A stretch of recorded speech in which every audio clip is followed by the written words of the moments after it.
Hello, good morning. Welcome to this week's Learn with Lorna, episode 168. My name is Lorna Steele-McGinn. I'm the Community Engagement Officer with the Highland Archive Service, which looks after historic documents relating to the Highlands of Scotland in our 4 offices in Inverness, in Portree, in Wick and in Fort William. This series is brought to you by High Life Highland at no cost to the viewer. High Life Highland is a charity registered in Scotland, and there's no payment or subscription required to take part in this series of events. But if you're able to donate towards our work, if you can afford to be able to do so at the end of the year, then we would very, very much appreciate that. And there's a link to be able to do so within the body of the text. This week, we are revisiting a subject, and as you'll see, it's pre-recorded because, of course, it's the Christmas break and I am also off for a couple of weeks. I hope you all had a lovely, lovely Christmas, and we'll come back to talk about New Year shortly. But yes, this week we are revisiting a subject, but again with a specific regional focus. So like we did before with poor relief and then looking at poor relief in Sutherland specifically. This week we're looking at police, which we have done before, but this week specifically at police records to do with the Lochaber area. So thank you, as always, to my lovely colleague Rory in Fort William for his help in pulling together this episode.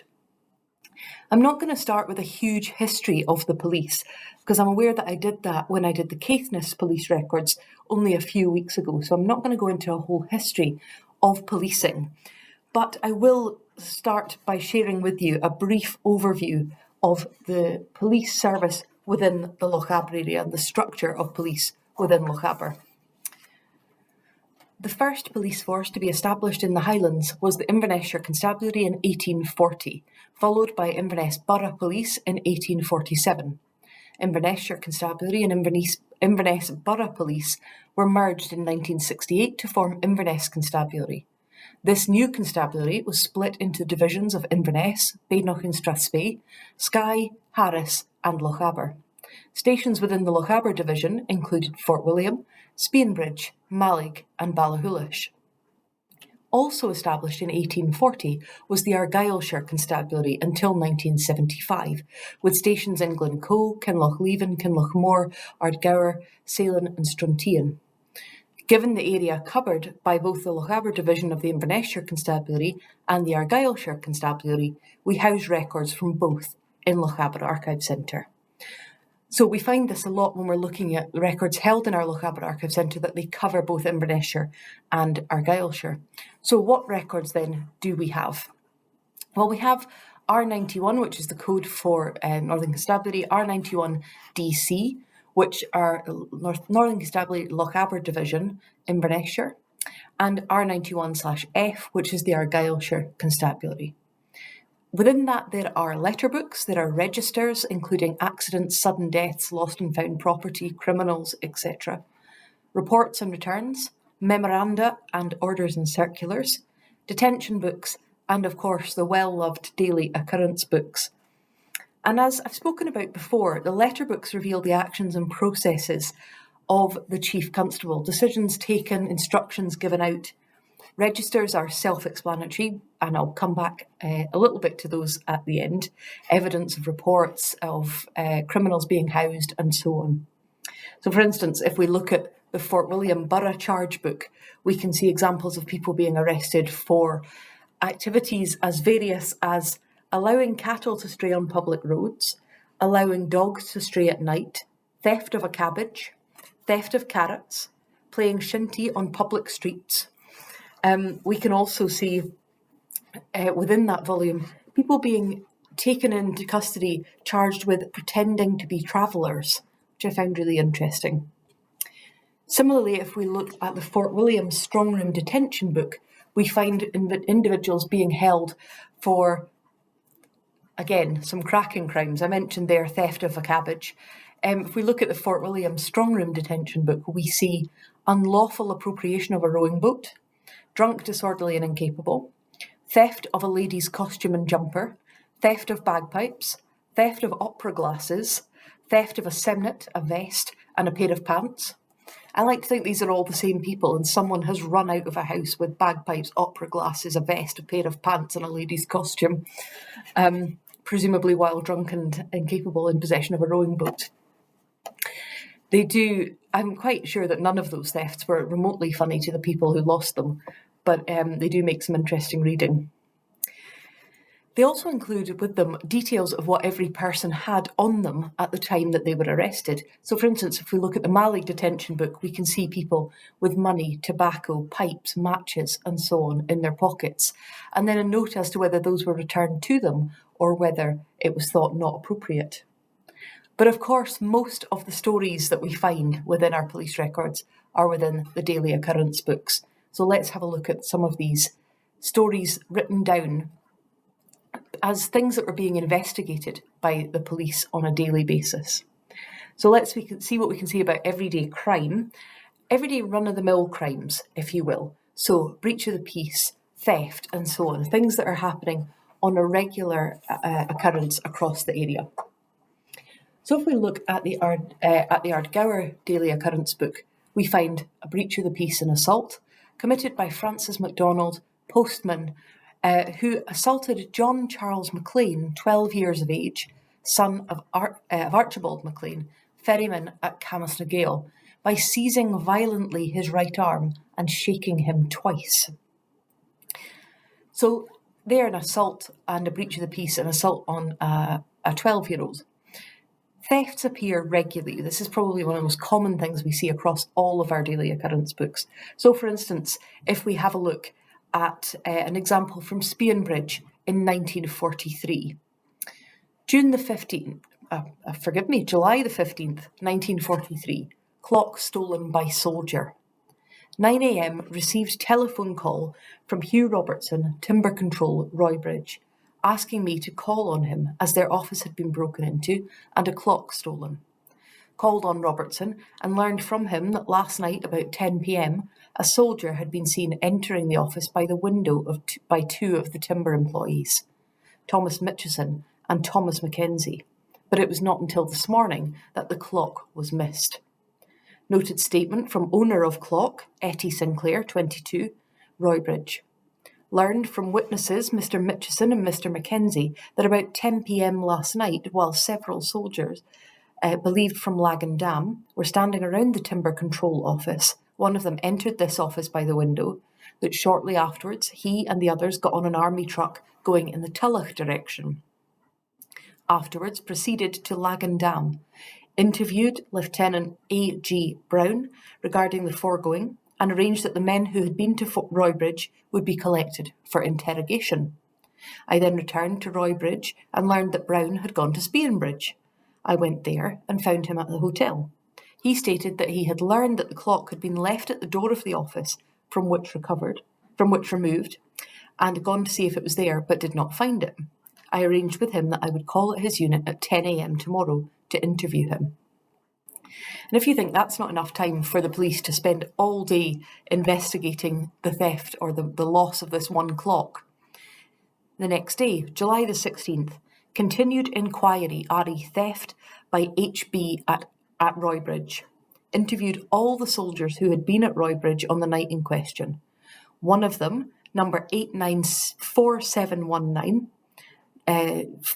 Gunner Fred Watts, 22, who at first denied knowing anything about the theft, ultimately admitted that it was he who had entered the office and took the clock. He also stated that he left the clock lying outside, beside the office door. This admission was made in the presence of his Lieutenant Brown. I charged Watts with theft, and he replied, "Right." All other soldiers maintained that they had not seen Watts with the clock or entering the office. Captain Kyler and Lieutenant Double called here in regard of the case of theft at Roybridge, inquiring if it would be possible to arrange that the military would be allowed to deal with it. I referred him to Inspector MacDonald, and he arranged to be accompanied to Fort William tomorrow. I just found that really striking, the amount of time. Oh, sorry, that was a terrible clock pun, and it wasn't meant to be. Found that quite noteworthy, the amount of time that was spent on investigating this crime. You'll be perhaps unsurprised to hear that many of the thefts and many of the other crimes are connected to alcohol. So, for instance, if we go to Ardgour, we find this in September 1938. Alleged theft of 30 gallons of beer. Between 2 p.m. on Friday the 16th and 12:30 p.m. on Sunday the 18th, 1938, some person or persons presently unknown did remove the bungs from two 18-gallon beer barrels which were lying on the jetty of Strontian, the property of Ewan MacLean, hotel keeper Strontian, and as a result of which one barrel was absolutely emptied, while approximately 12 gallons were removed from the other barrel. The value of the loss is £5.12. Exhaustive police inquiries have been made so far, but without success. What about this one from Fort William, 1884? This one just, again, I don't think it would be funny if you had been there, but it does make me smile reading it back. What's that, 150 years later? September the 1st, 1884, drunk on horse and cart. At 2:30 p.m, took the complaint of Matthew Russell, aged 33, married merchant residing at Ben Nevis Terrace, Fort William, against Donald McBuchan, aged 32. I saw accused coming from the direction of the Fort William Pier, sitting on the forepart of a cart drawn by a horse which was under his charge. He was very drunk and quite incapable of taking care of the horse and cart in his charge. He sometimes nodded forward on the cart and then swung himself back, falling on his back amongst all the empty casks which were on the cart. In 1898, in Glenfinnan, we find an old favourite which I have definitely mentioned a couple of times. When a police officer came to Fassifern and came across a horse and cart across the road with the driver lying apparently completely helpless, drunk across the middle of the road. On examining the whiskey cask he found in the back of the cart, he found that the barrel had been holed and the driver was found to have the tools for doing so, and also a bottle of whiskey, in a pint bottle of whiskey. It's funny, if this was real life, I would find this all very stressful, all these particular crimes, but in looking back 100 years, I can smile at them. I don't assume that it's all to do with whiskey and to do with alcohol, and I would not like to suggest that. We see crimes relating to food within the records as well. So, for instance, this example from Ballachulish. This one will make you smile. October the 30th, 1883. Watching gardens to prevent cabbage theft. Always worried about cabbages. Left the station at 5 p.m, patrolled the streets in and about the town, and watched gardens to prevent cabbage theft, this being Halloween night. So presumably the theft of cabbage was at an all-time high on Halloween night. Hopefully those cabbages were saved, but the fish in the Spian Bridge Police Daily Occurrence book were not so lucky. This is an extract from August. Salmon poaching / dynamite. Had arranged to have training course with SC Alexander McGregor and John MacDonald, but they were engaged in haymaking. Henry James Kennaway, land proprietor at 23 Charlotte Square, Edinburgh, reported to me that when he arrived at Roybridge Hotel about a week ago, Mr. Jack, hotel proprietor, had told him that he had heard that some persons had blasted some of the pools on the River Roy, and that he himself, Kennaway, had found a dead fish at the Priest's Pool. I interviewed Jack, and he stated that one evening in the hotel bar, about 3 to 4 weeks ago, he heard a man, whose name he was not prepared to divulge, talking about two men having used explosives in the pools. One of the men was supposed to be a man McIntyre, bus driver from Fort William, and he mentioned that they had used a motor lorry. I afterwards made inquiry by way of Bohinton, but could get no trace of the lorry having passed that way, but learnt from Alexander Mackintosh, crofter, that about 3 weeks or so ago he had heard the sound of motorcycles and pedal cycles on 2 different nights, passing up the glen at about 11 p.m. So we've got cabbages potentially being stolen in Ballachulish, and we've got fish being dynamited in Spian Bridge. We can also see sheep in the records. These are some great entries from Ballachulish in 1883. October the 3rd, patrolled the streets and met 450 black-faced hogs owned by John Bell, proprietor of Kingairloch and in charge of Alexander Haggart, shepherd for John Bell aforesaid, going to Aberdeen for wintering. So, coming along the streets, he has come across these 450 animals. The next day, patrolled the streets in and about the town, met 400 black-faced hogs owned by Peter Mackay, farmer, Salachan Ardgour, and in charge of Alan Cameron, shepherd for Peter Mackay, foresaid, going to Strathspey for wintering. And then the following week, October the 12th, in town, met 1,000 black-faced hogs owned by William MacDougall, farmer, Achandarach, in charge of John McNeill, shepherd for William MacDougall, foresaid, going to Inverness for wintering. It's just such a really interesting passing sentences about something that was so common happening right across the area, that movement of stock and livestock around. The police, of course, have always had a role in dealing with accidents, dealing with crises, dealing with problems. And you can see that from within these occurrence books as well. So, for instance, this is from Ardgour. September 1939, fatal drowning accident. At 8:30 a.m. on Monday, the 4th of September 1939, the body of John Mackay, 61, joiner, who had been for some time in the employment of Messrs. Crowley, Russell and Co. contractors at Achnafuble, found on the seashore approximately 300 yards east of the road contractors' camps. An examination of the body was made by Dr. Isaac McKeever, medical practitioner, Fort William, who can certify that death was to have resulted from drowning, and there are no suspicions of foul play. So, I'm kind of joking there about the fact that the police are protecting the cabbages and they're meeting all these sheep on the road. But throughout all of the time that we have had police forces, they have had to be the ones who have gone to sites of horrendous sadness and loss, like that drowning accident. What about this one from Fort William? September the 9th, 1919, Catherine MacDonald, pauper, 5 Low Street, Fort William. So it's a record of an injured woman. The injured woman was engaged in picking up pieces of coal on a railway line. And the fact there that she's described as a pauper and she's on the railway line trying to find fallen pieces of coal tells you quite a lot. When she was picking up the coal from the line, she was accidentally struck on the hip by a passing locomotive. She received a severe cut and several stitches had to be inserted into the wound.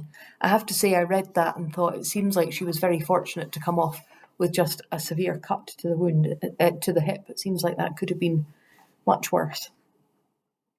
Sometimes the accidents happened to the police themselves, and they'll be recorded within daily occurrence books. So, for instance, this example from Arisaig Station, which I think I might have shared before, but it's such a descriptive one, I want to share it again.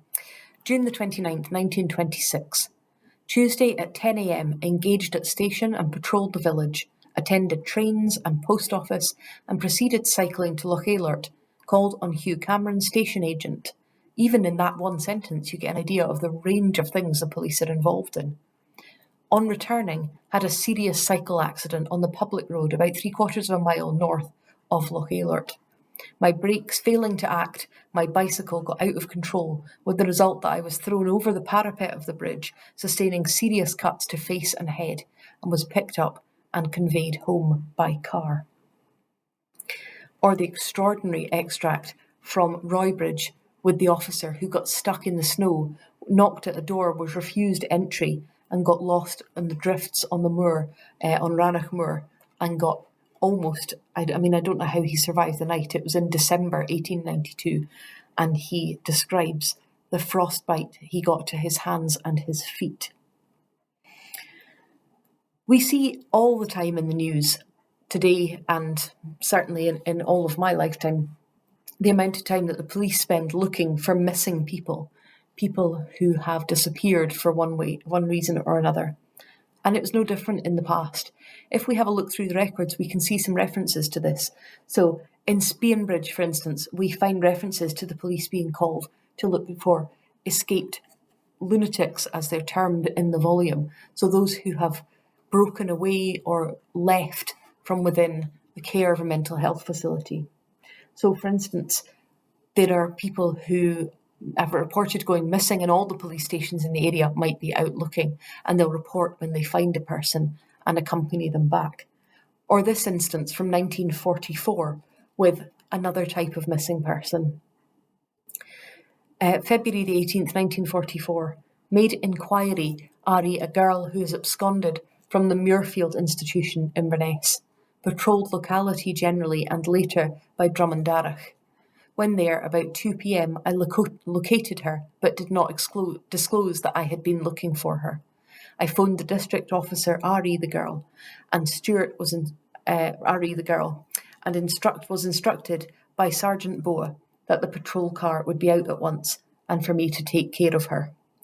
On the arrival of the patrol car, I proceeded by it to Drummondarach and took care of her until she was taken in to Inverness at 6:30. So you see, as I say, that role of the police stepping in to support, to care, to try and locate people. It sometimes wasn't missing people that were the problem, but people being where they should not be, the opposite. So if you have listened to this extract, April the 21st, strange man spotted. At 10:50 p.m, Miss Taylor, matron, Killyconnet Lodge, someone may correct my pronunciation on any of the words I've said today, telephoned here to the effect that when two of her maids were returning home at Railway Cottages about 10:20 p.m, they met a strange man, whose appearance and actions alarmed them and aroused their suspicion. She described him as being about 35, 6 foot in height, fair blonde hair, short cropped, wearing blue breeches, black leather leggings, and a leather jerkin. I then proceeded to the village, making inquiries, and learned from Miss Sarah MacDonnell, the hotel, that a man who is staying there and is well known to her answered the description of this man. I asked if she had seen him going up the road the previous night, and was told that she had seen him.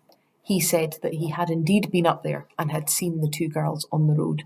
So I don't know whether he turned out to be a strange man or anything to be concerned about. Just interesting that the police are noting these things down. What about this one from Malig, 1914, when, particularly in 1914, during the First or the Second World War, when anyone who was not where they were expected to be could potentially be a risk.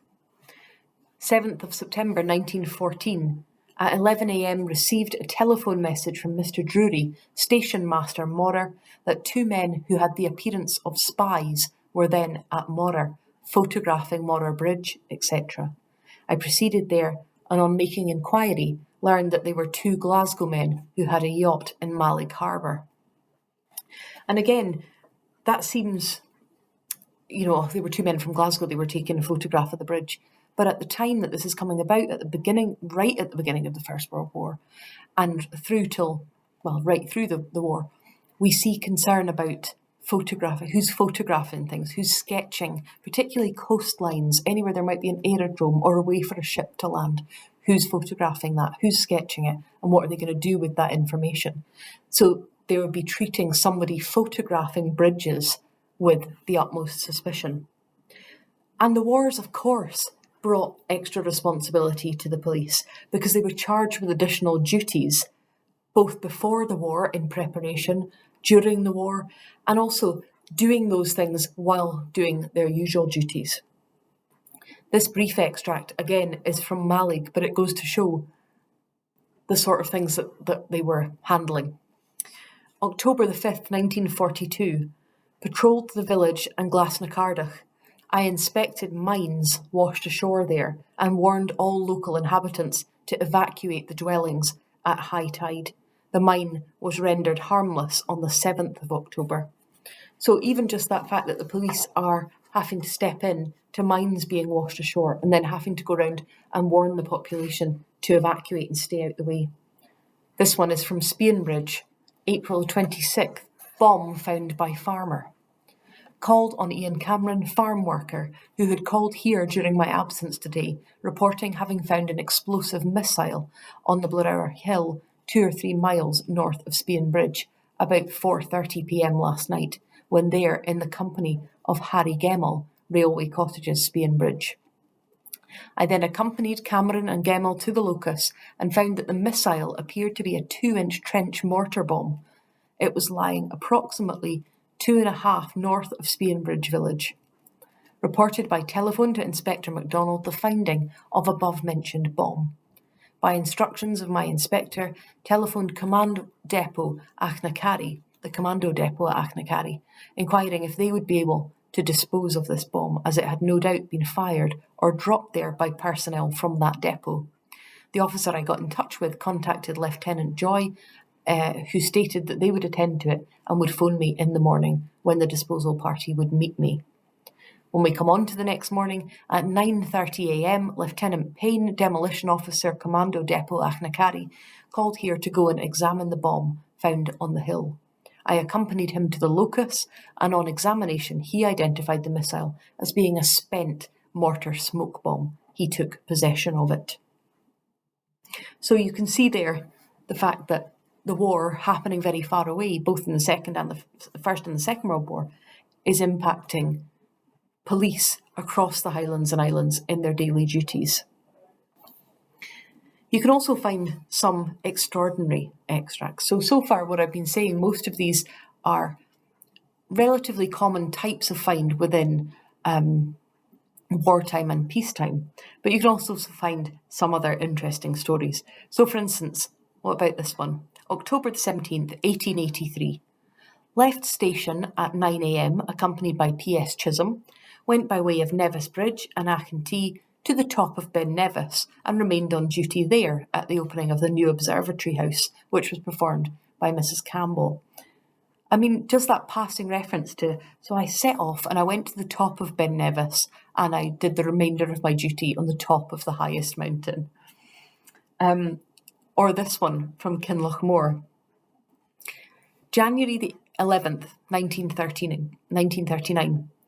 Phone message from Kinlochleven regarding a bullet being fired through the window of 7 Lochaber Road, Kinlochmore. At 6 p.m, I went to Kinlochmore and called at 7 Lochaber Road, where I interviewed Alice Pollock, who showed me a bullet in the wall of an upstairs bedroom of her house. The flight of the bullet appears to have been dropping very quickly, and it would appear to have been fired from the Argyllshire side of the River Leven. Continued inquiry until 10 p.m. And then 2 days later, at 10 a.m, I resumed about inquiry, and in course I learned that the following owned rifles and were given to poaching. And he goes on to list all the people in Kinlochleven who may be considered to be potentially poachers firing bullets through people's windows. You don't see that very often. Among the other records held at Lochaber Archive Centre within the police collections are charge books, criminal registers, and a range of other documents.